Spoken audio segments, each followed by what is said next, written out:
半边山真好看。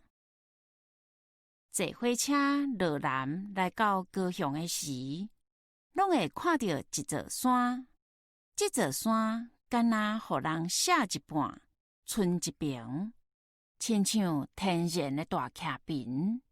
这就是高雄左营的半边山，是真有经济价值、真有特色，嘛真好看的小山峦。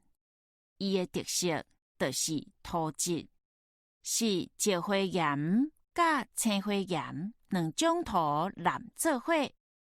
石灰岩是古早海底的酸乌礁，因为造山运动浮出水面，内底的酸乌、拉壳、旧空糖等吸收二氧化碳甲钙质，变成碳酸钙。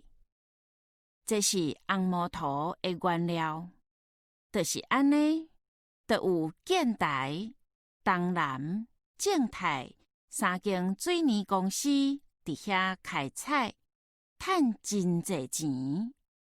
钱是人人爱的，毋过高雄人口一直增加，人渐渐住活来，四边住甲目睭睭。新住民未堪得伊的空气污染，抗议不断。到1987年，政府命令禁止开采，半边山就无搁减肥，改用天然美景来招待人客。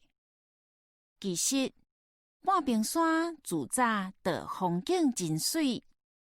清朝的时，一位凤山知官捌地势作对，学了伊是天然美景，是凤山县8景之一，号名翠屏石照。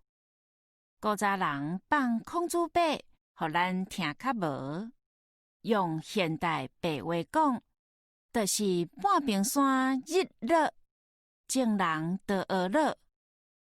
现时，伊的新名是半边山自然公园，园中有真侪插树甲山禽，譬如讲鹿仔树、雪柄树、老火桐、山樟、牛铃树、茄冬、白头壳仔、乌树、青蹄仔、花香。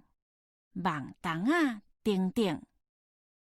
人讲天然的上好，因拢是咱的宝。